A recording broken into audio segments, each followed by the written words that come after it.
जब ये ज़मीन एक्वायर की गई थी तो उस ज़माने में उस ज़मीन पे कोई 35 गांव थे।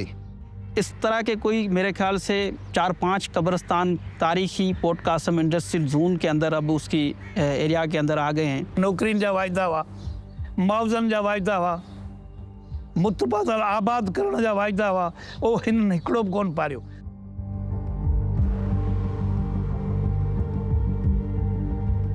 घर गए, ज़मीनें गईं और उसके साथ ही गुजर बसर के ज़राए भी।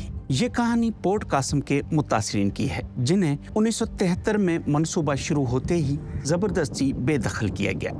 शुरुआती तौर में गवर्नमेंट सिंध ने पोर्ट कासम अथॉरिटी को पोर्ट का ऑपरेशन के लिए कोई 13,000 एकड़ ज़मीन दी थी। उस 13,000 कुछ 100 एकड़ ज़मीन दी थी। जब ये ज़मीन एक्वायर की गई थी तो उस ज़माने में उस ज़मीन पे कोई 35 गांव थे।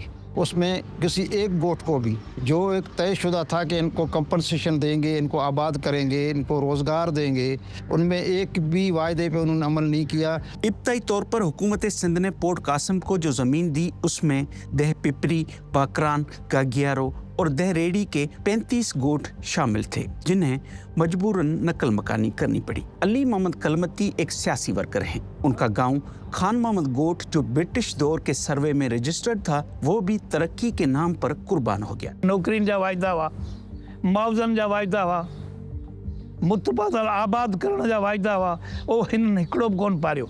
उन ख़िलाफ़ असां गेट ते बि धुरणो आयो, पोर्ट कासम में न चौराहे ते धुरणो हुयो, असां ते गोलियूं हलियूं, जंहिंमें असांजा 2 माण्हू ज़ख़्मी थिया, जंहिंमें हिकिड़ो हाजी इब्राहिम जेको ज़ख़्मी थियो, जंहिंजे नाले इब्राहिम आबाद अॼु मौजूदु आहे।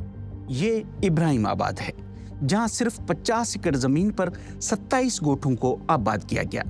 नकल मकानी से पहले उनसे घरों और ज़मीनों का मुआवजा और रिहाइश के बदले मुतबादल जगह फराहम करने के वादे किए गए थे, ताहम उन्हें ना तो चरागाहें मिली, ना ही ज़मीनें, हत्ता कि पानी, बिजली, तालीम और सेहत जैसी सहूलियात भी नहीं दी गई, जिसके खिलाफ लोग अदालत चले गए। पोर्ट कासम बार बार नाराफ़ी करता है इन मसालों को, तो हमने अदालत में जाके 2007 में आइनी पिटीशन दाखिल की थी, जिसमें ये फ़ैसला हमारे हक़ में या डबल बेंच ने फ़ैसला किया कि तमाम जो रिटर्न में फ़ैसले हैं उस पर अमल किया जाए, इनको कंपनसेशन दिया जाए, इनको मुआवजा दिया जाए और उनको नौकरियाँ दी जाए।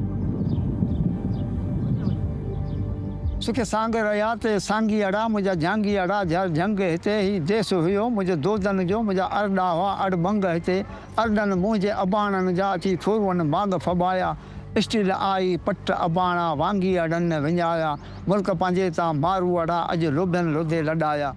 पोर्ट कासम की इन नाइंसाफ़ियों के खिलाफ मकामी लोगों ने पिछले 42 सालों से न सिर्फ कोर्टों में बल्कि अदबी, सियासी और अवामी सतह पर तहरीकें भी चलाई हैं। ताहम उन्हें न अदालतें कुछ दिला सकी, न ही सियासी हुकूमतें।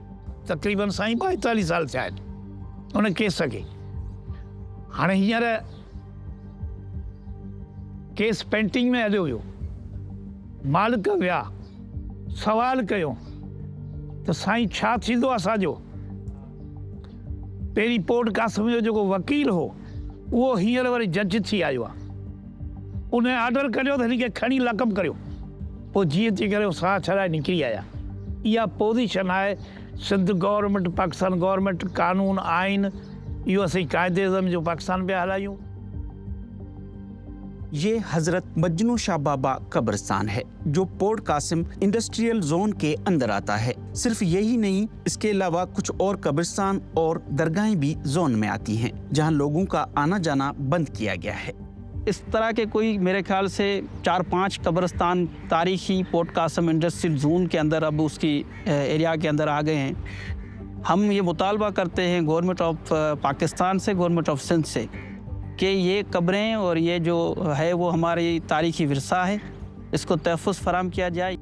पोर्ट कासम के मुतासिरीन का कहना है कि वो तरक्की के मुखालिफ नहीं, लेकिन तरक्की के नाम पर जो कुछ उनके साथ किया जा रहा है वो सरासर नाइंसाफ़ी है। उसी नाइंसाफ़ी के खिलाफ वो तकरीबन आधी सदी से सरापा एहतजाज हैं और अब एक नई तहरीक के आगाज़ का अज़म रखते हैं।